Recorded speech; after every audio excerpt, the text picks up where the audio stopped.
we'll tell you everything. Promise you. No, I was just making sure that everybody was all set. Yeah, no worries. Sure. Check. 1, 2, 3. Sibilance. Good. Get the reference. Yeah. All right. Hello, my name is Aaron Lipsky. I'm the Fire Chief, City of Milwaukee Fire Department.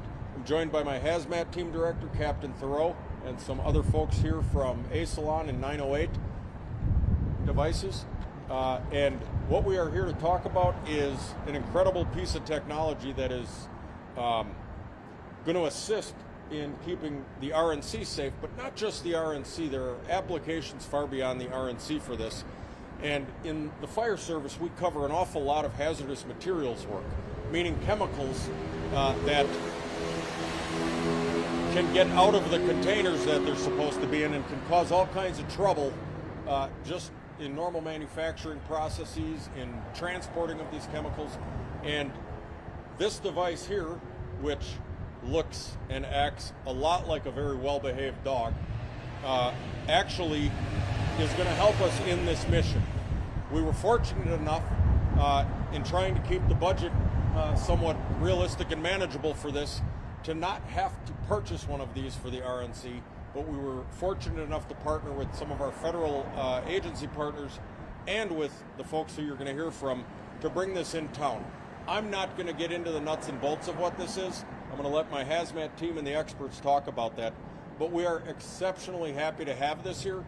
The main thing that this does is this lets us get into areas where I don't have to send a human being into a forward hazardous area to measure some of these potential hazards. So, without further ado, I'd like to turn it over to Captain Thoreau. He's our director of our hazmat team. Again, thank you guys all for coming out today. Yeah, this is an amazing piece of technology that will really aid our team. As the chief said, we are constantly encountered with a variety of hazards. We always work through trace them at the hazmat team. So that's thermal harm, radiological harm, asphyxiation, chemical harm, ideological, and mechanical harm. Every time you do that, as the director, I'm sending firefighters downrange to make sure that we can mitigate a scene. Sometimes we don't know what we're walking into. With this piece of technology, I can forward stage meters, get real-time readings on what's actually going on from a radiological stance, or as it has right now, this has a gas FTIR, which enables us to actually get a fingerprint on an unknown vapor and know what it is before I send someone into it. This has a lot of applications for us. We've been very excited to use it. It's been amazing that you guys came out and helped us out. So I'll answer questions at the end, but I think I'll turn it over to the people that actually own the device, since it's not mine, just my toy for the week. So this is Liz from 908 Devices. Hi, my name's Liz with 908 Devices, and we've been very privileged to partner with the Milwaukee Hazmat and Fire Department this week at the RNC. So we're very excited to help increase their operational safety for their firefighters when going downrange, like Captain Thoreau mentioned. So we're happy to be here, and I'll let Brent talk a little bit more about the robotics system. And like we said, we're trying to help those firefighters stay a little bit safer when they're doing their operations on a day-to-day basis. Hi, my name is Brent McLaughlin. I'm Chief Operations Officer and one of the co-founders for a company called A-Salon, based outside of Philadelphia. A-Salon specializes in robotics, both air and ground robots, primarily for safety and security. And we, like 908 Devices, just humbled and honored to join the forces with Milwaukee Fire Department. We appreciate their innovative leadership and the willingness to experiment and test and utilize technology to help save lives. And that's really A-Salon's mission. How can we use robotics and advanced technology to make the world a safer place? And so, again, privileged to be here and happy to answer any questions. Can you explain a little bit how exactly using a technology like this at the RNC, this secures the area? Yeah, absolutely. How it's being used already? Yeah, so again, when we try to get our assets into place, getting meters down range, this would be actually a device we use, they call it post-boom. So if a bad thing happens, we know there's been a radiological dispersal, there's some chemical out there. Any dose on that radiation can be extremely detrimental to our firefighters, no matter what level of PPE they're in. So being able to send this down range, actually make sure the radiation levels are at a safe level for us to enter, is a huge benefit to us. So I know they can also be used to map areas as well for us and validate our plume modeling, depending on what devices we decide to put on top of this. Have you had a chance to walk it around at all? We've been walking it around for a while, yeah. I supposed to be tied to a desk a little bit, but I've been trying to get this around to make sure, put it through its paces. It has some really innovative technology, some AI on it, so it actually enables it so it will not walk into people as it goes. So this kind of in place, try to figure out its way, where it's going. It can actually use AI to go upstairs, figure out that. So it's been really amazing to put it through its paces and really see what it can do. So. Captain, can you give us a scenario? Obviously, we're day 3 of the RNC. Yeah. Can you give us a scenario when you guys have used this to help keep people safe and to help keep your staff safe as well? Absolutely. So luckily, the RNC for us, we've had a lot of planning on the front end, working with our Secret Service partners, FBI, and we've had a very quiet RNC, which is how we like it. This would be deployed more if something more nefarious happened. So again, someone gets something in, we had a bad incident happen, radiation being dispersed, some chemical that we are unknown what it is has been released. We can send this downrange to see what it is and what our levels are before we send people and commit people to that thing. So again, this is more of a post-boom technology for us, which again, when things are the most dangerous, it's nice to be able to risk a dog, as cute as it is.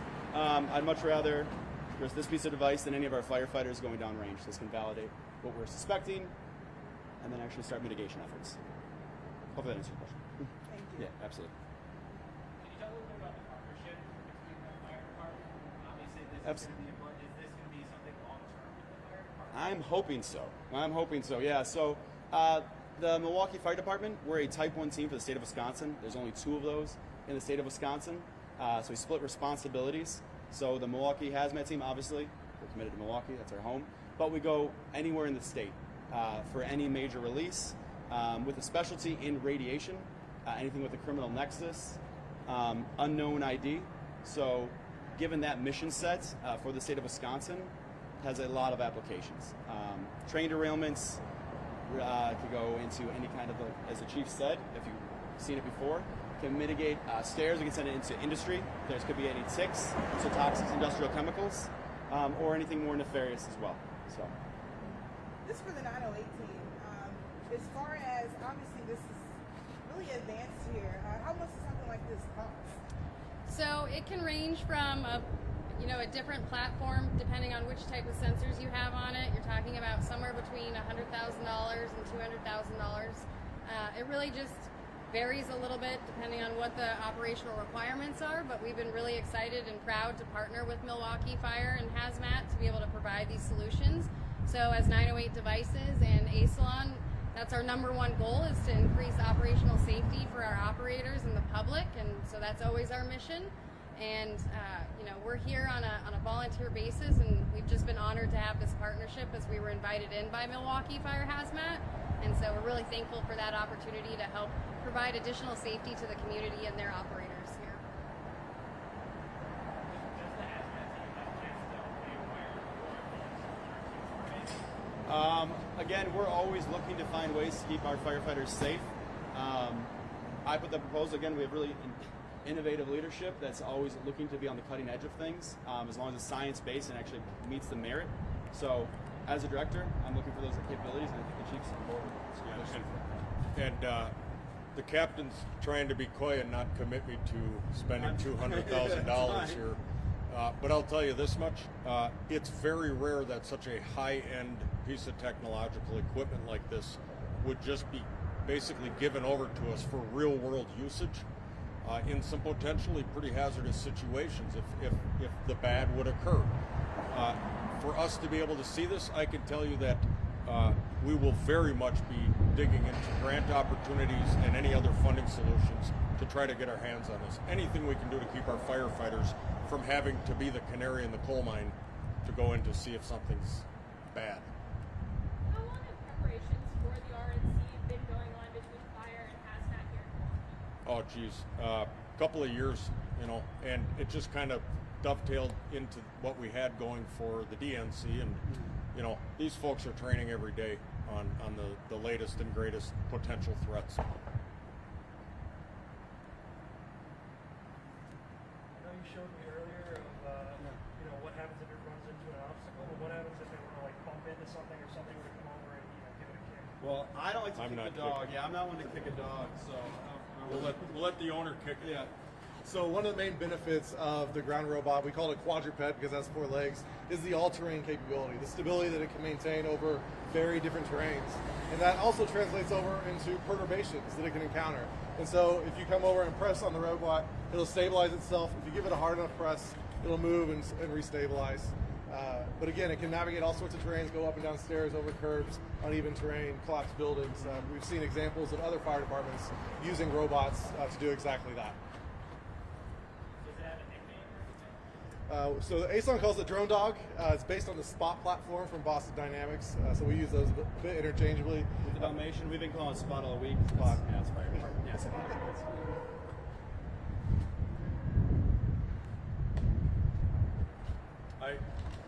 I will say that I had a chance to interact with this before, and there's a lot of technology that gets pushed towards the fire service.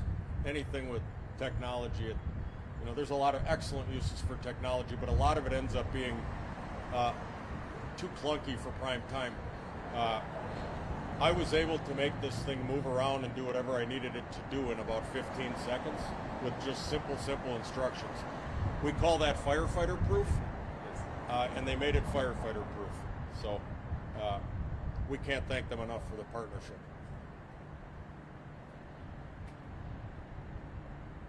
Good. Thank you all.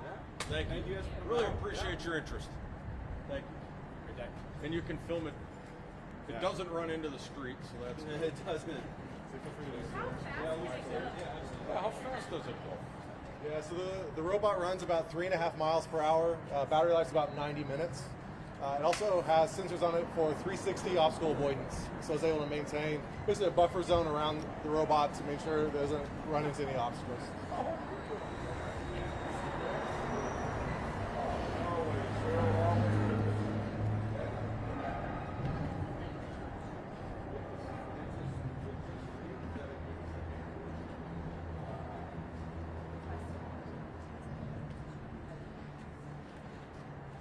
Pretty slick. I'll get out of the way.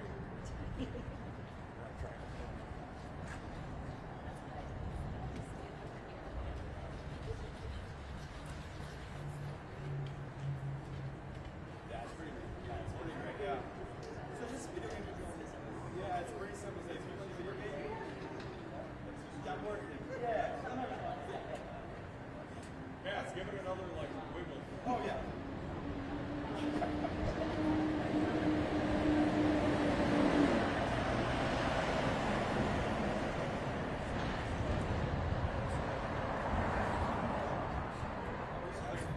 They built in AI with it, so if you go like this, it pays attention. Get up. Good dog. See? Pretty incredible, isn't it? All right, take it back up there. We've got to re-demonstrate the AI capabilities. All right. Come here. Come here. Good dog. There we go. All right. Okay, that was my most embarrassing TV moment ever. That's excellent. Ever.